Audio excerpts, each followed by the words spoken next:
Tony La Russa has said that on the day of the start, every pitcher is his ace.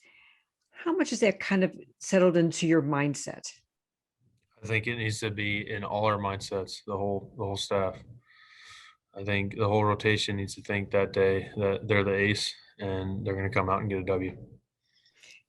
Tell me about your stuff today, how comfortable you felt out there. Yeah, I think Collins and I worked great together today. Just quick pace, knew what we wanted, and attacked. Worked well. Thank you. Scott? Carlos, if my math is right, I think you held opposing hitters to 7 for 82 in April, which is pretty damn good. I mean, how does it feel to have that kind of month overall after what you – I mean, we've talked about what you've been through, but just even besides that, just to be that dominant for a whole month. Yeah, no, it definitely feels good. We put a lot of work in to do what we've done thus far, and just try to keep building to the next start now. Does that work almost feel second nature to you now? I mean, is it almost part of your repertoire at this point? Yeah, right now it's just I'm focused on what he's calling, and I'm just trying to execute the pitch. Daryl?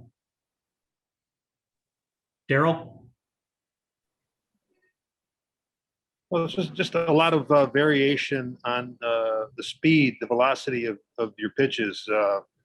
Even the four seamers, it's 96, 97 or 92, 93. The slider varied. Is that intentional? Yeah, I mean, there's times I'll reach back in certain situations. There's times I'll throw sliders harder. Depends on what the count's called and who's on base and what the situation is. James? Carlos, what kind of goes into the comfort level you seem to have with your changeup now? Is it the pitch itself, or is part of it also the way the four seamer is working? Just keep throwing it. I feel like if I just keep throwing it, it'll keep getting better. That's it. Have the results that you've gotten on it been, eye-opening to you this season? Yeah, I think the third, being a third pitch, and I think it's pretty good. Maybe hopefully getting to elite here with it. I think it gets early outs and it gets some swing and misses. Gets them off heaters, gets them off sliders. Makes it a little harder when you throw three pitches that are pretty good. Vinny? Carlos, you talk about getting ready for the next start and building to the next start. What kind of rhythm are you in that is helping you do that? Yeah, I mean, if we're talking about the mound, I consider myself a rhythm guy on the mound.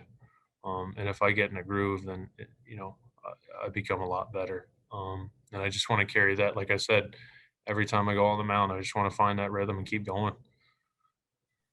Bruce?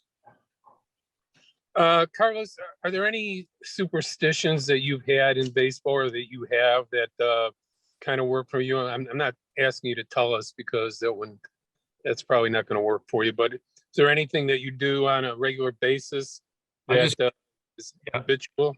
I just consider it part of my routine. I wouldn't call it a superstition. I think all of us, I think starting pitchers are super routine based, the most routine based out of any position in baseball. So we know what we're doing down to the second of the day we're pitching. Jesse? Is it at all surprising to be this locked in so early in the season? You hear from pitchers, sometimes it takes 50, 60, even 80 or 90 innings. Is this at all surprising to you? I think it's just built off spring training. The work we put in the off season during spring, I think it's just carried over. And like I said, I just want to keep going with it, keep running with it. Vinny? Carlos, what does that work like with Ethan between starts? Yeah, it starts with core velocity belt, and then every day is mapped out. Whether it's throwing on the mound or playing catch, there's always a purpose. And right now we're just doing it right, I guess. Daryl? I know you focus on what you're doing game to game on the mound, but do you have a sense of kind of where the team is at from day to day? The other night, Lucas had a rough one where the game got away from him late there. Is there any sense of, hey, we need to bounce back and let me put this one on my shoulders kind of thing? I think things kind of just take care of itself. You just go out there focused and do what you do. When I commit to every pitch, or when guys, commit to every pitch when they're hitting or ball hits to them, I think the game is going to take care of itself. Granted, we do know, we have a rough game. It goes to the next day, and we got rained out yesterday. I really wanted to play that game because we had a rough one the day before.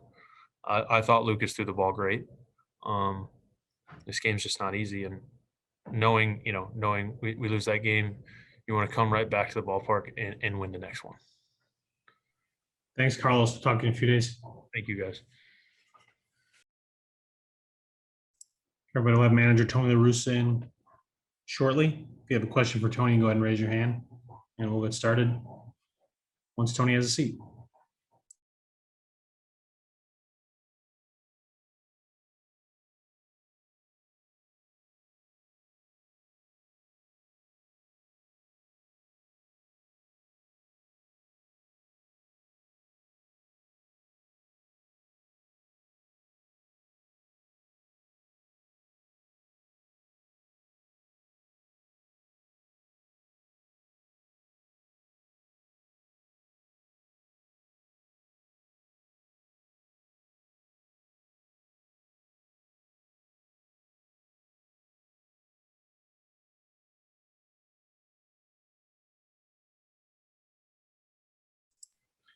Everybody got White Sox manager Tony La Russa. Get right to the questions. Cheryl raced out.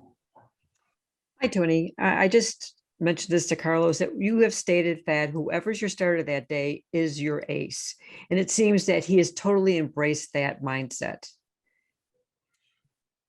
He's certainly pitching like what a lift he's given us. But we want everybody to feel like that it's their game. They're the ace that day. And we talked about yesterday, 3 runs he pitched without the runs for a while, and then he got the 0 afterwards. But just a guy, Myers, he was legitimate, stuff to score. We're just not getting our starting pitchers enough runs, and it's not because our offense is not trying. What more can you say about what Carlos has been able to do in his 4 starts? He could throw 82, he could throw 97, he could do anything he wants at this point. Well, there's been a pattern that wherever he starts, by the time he gets to the finish, he's adding 3 or 4 miles an hour, which is, good when hitters are seeing one thing and they see something later. But he's got the other 2 pitches that are very crisp. He's a 3-pitch pitcher, but he's shown a lot of the no-hitter for one, but he's shown a lot of gumption where he had to make a pitch to end the inning. Facing Cabrera was a tying run, no day at the beach, and he made a great pitch to pop him up. So, can't say enough good things except remind him that there's a lot ahead. Vinny? Tony, what is it like for a pitcher when they can get in a rhythm like Carlos seems to be in from start to start? And then on the same token, what is it like for a team when a pitcher gets in a rhythm and you can kind of count on them every time they go out? Well, I think our team has so much confidence in starting pitching that that's what they expect, and most of the time that's what we're getting. But in Carlos's case, I really think his hats off to knowing he was healthy and what he did in the offseason, starting in January, advancing it with the bullpens, and also he's established a really good relationship with Ethan, and they started working and talking. He's the one that has to take it out there. I mean, coaches, everybody helps, but can't say enough for the way he's competing. And I just think everything he's done, he's earned. He's got to realize there's 5 more months of starts, 6 months hopefully. James? Is coming through in that sort of moment the sort of thing that can pick a guy like Larry Garcia up or get him kind of into the mode of playing that you expect from him?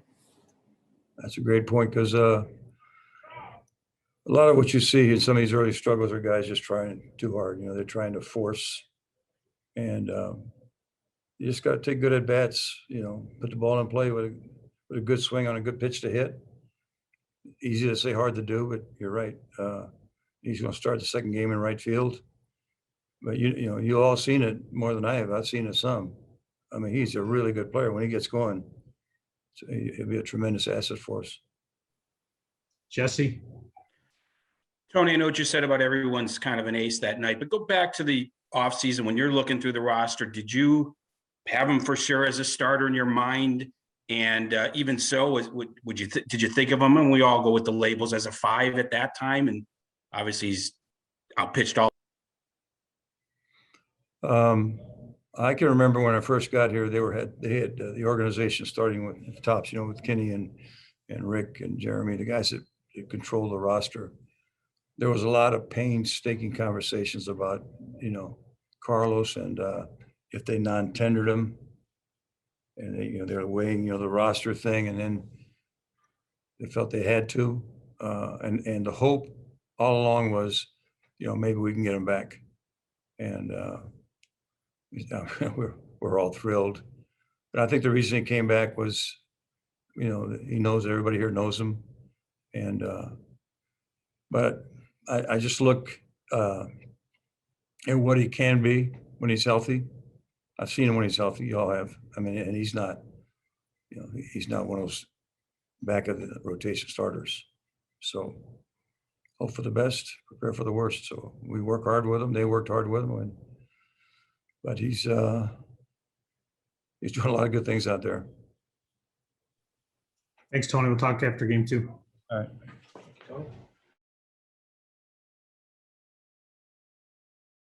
Tienda deportiva número 1 de todo New York, con la mercancía de los equipos dominicanos de béisbol y de softball. Peligro Sport. En Peligro Sport encontrarás una selección completa de artículos de tu equipo favorito: bates, pelotas, guantes, guantillas y todas las gorras de los equipos de béisbol, camisetas, chaquetas con tu nombre bordado, y además tenemos collares de balance de todos los equipos y mucho más. Todo lo que tú quieras lo consigues en Peligro Sport. Estamos ubicados en el 2200 de Amsterdam Avenue, en Manhattan, con el teléfono 212-568-0222. Eso es 212-568-2222. Peligro Sports.